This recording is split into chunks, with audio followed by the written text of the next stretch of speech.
Okay, let's just dive right into this explainer because this is some truly fascinating stuff. We are going to unpack the incredibly deep connection between our physical comfort, our subconscious mind, and genuine emotional peace. Today we're exploring the architecture of sacred rest, and we're looking at it specifically through the astrological lens of Venus and the 12th house. As we go through this, we're going to see exactly how our physical environments collide with our deepest inner worlds. And spoiler alert, it creates either a space of profound healing or, surprisingly, just a really, really well-decorated escape. I want you to think about this idea for a second. Real luxury is having a peaceful mind that no longer needs to escape itself. This instantly challenges everything modern society tells us about relaxation, doesn't it? I mean, we're constantly being sold the idea that luxury is something you consume. You buy the absolute most expensive mattress, you get those high-end artisan candles, or you book a 5-star spa weekend. But the ultimate luxury? It's not something you can just swipe a credit card for. It's that quiet, internal state of a mind that isn't constantly running from itself. Keep that concept of escaping in your back pocket, because it is going to be a massive theme for us today. So, let's get into the actual architecture of rest. Because rest isn't just a thing you do, it's an entire space that you construct, both physically in your room and mentally inside your own head. To understand this, we have to look at the energies at play. Venus is all about beauty, harmony, and pleasure, right? And the 12th house is the realm of our subconscious, our hidden retreats, and our sleep. When you smash those two together, it creates this incredible dynamic. In this space, beauty isn't just about aesthetics anymore. Having a soft bed, playing calming music, dialing in that perfect warm lighting, those aren't just nice-to-haves.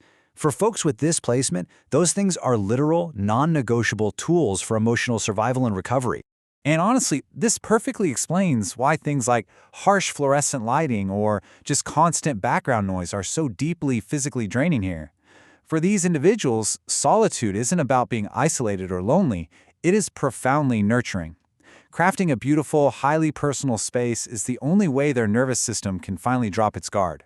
Their external surroundings directly dictate whether or not they can just take a deep breath and exist. Now, you might be thinking, this all sounds a bit mystical, but here's the really cool part. This instinct perfectly aligns with hard sleep science. When you're having one of those incredibly stressful days and you instinctively crave a soft linen blanket or a muted color palette or maybe the scent of lavender, you are actually sending powerful safety signals straight to your brain.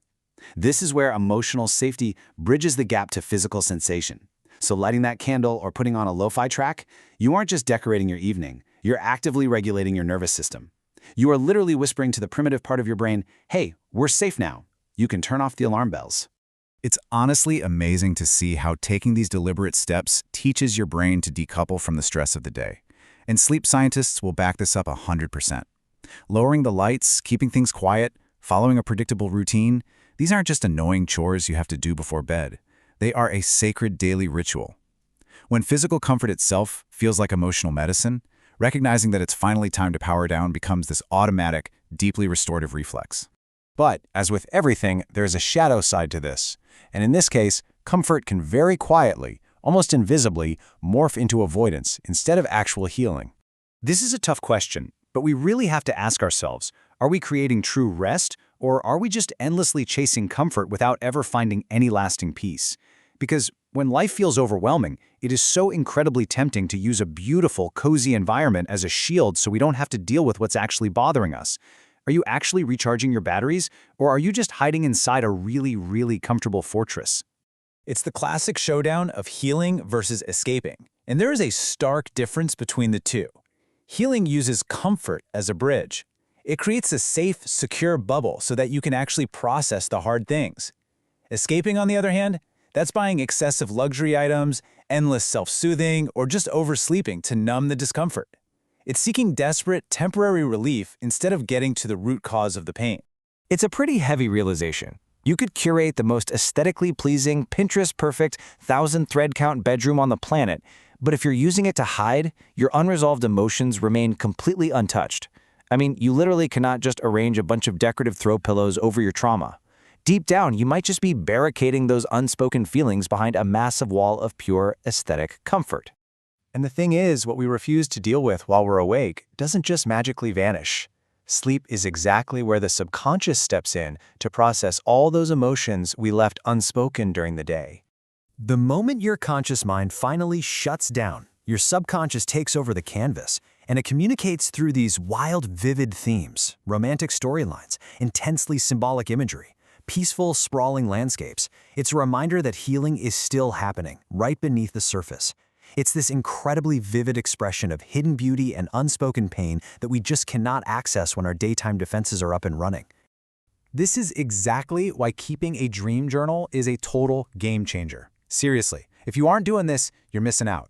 Writing this stuff down pulls those rich, chaotic nighttime narratives right into your conscious awareness. It reveals hidden desires that you might be suppressing just to keep the peace during your waking hours. It transforms your sleep from just a biological necessity into an active, fascinating tool for self-discovery. So the big question is, how do we actually integrate all these lessons so we can achieve a state of genuine internal harmony? Well, there's a saying, the softest pillow cannot remove loneliness. Modern life is constantly trying to sell us peace of mind, but external beauty, as inviting as it is completely powerless to fix what is broken on the inside. You simply cannot buy your way out of emotional pain. And to build on that thought, an inviting environment is wonderful, it really is, but it is only emotional honesty that can grant us genuine, lasting rest. If you are carrying around heavy grief or anger or sadness, no thread count in the world is high enough to silence it. True comfort absolutely has to begin within. Inner peace is the engine of genuine rest, and that requires a level of emotional truth that goes way, way beyond aesthetics. When we finally balance this placement, the gifts are just incredible. It stops being about making your space look pretty, and it transforms into deep compassion, profound artistic sensitivity, and this really beautiful, quiet, emotional depth. When you find that sweet spot, that equilibrium between external comfort and internal honesty, it brings a grounding, magnetic kind of peace to literally everyone around you. Ultimately, it all boils down to these three pillars of rest. You need a peaceful physical space to support your body, loving bonds to support your heart, and honest self-awareness to support your soul. When your external comfort finally matches your inner acceptance, that is when you experience true, sacred rest. As we wrap up this explainer, I want to leave you with a final thought to mull over next time you're winding down for the night.